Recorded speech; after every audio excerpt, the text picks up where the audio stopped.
Hi everyone, Kelsey Campbell here with Brian Dunn for this week's Wildcat Hockey Preview as the team gets to work for yet another road series this weekend against Michigan State. Recapping last weekend, the Wildcats won their second consecutive game on Saturday night against Merrimack College with a score of 4-2.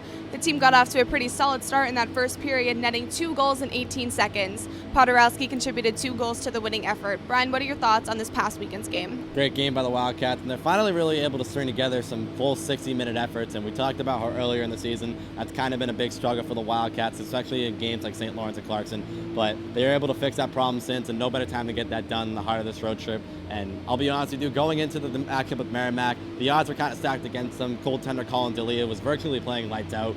They beat BU the night before, but they were able to go into the Warriors' own barn and stun them at home. And that just goes to show you how good coaching, good discipline, and being able to spread the ice and create scoring opportunities, you can beat any team in this league.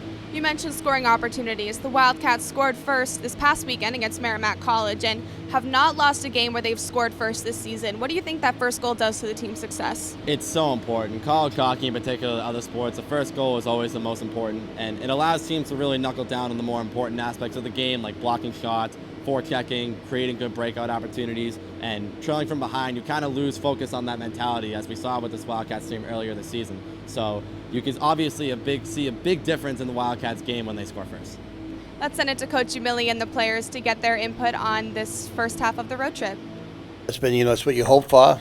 To be honest with you, we thought that we had several guys that could score and pick up some of the scoring that we lost. And 2 biggies with Downing and Willows.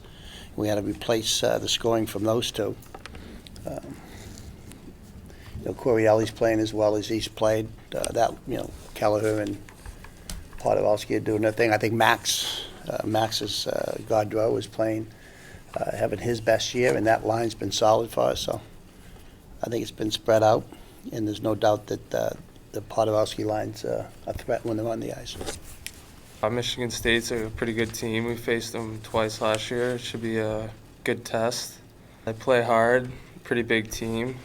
I mean, everything he sees, he's pretty solid as far as stopping. So we're gonna have to get some pucks on the net, get some traffic in front of them. As far as their team overall, though, we haven't looked at the film yet. I think we're gonna break it down today a little bit, some pre-scout, but don't know a whole lot about them. Interesting to get out there, play Big Ten school out in Michigan State. It'll be good. We're looking forward to it.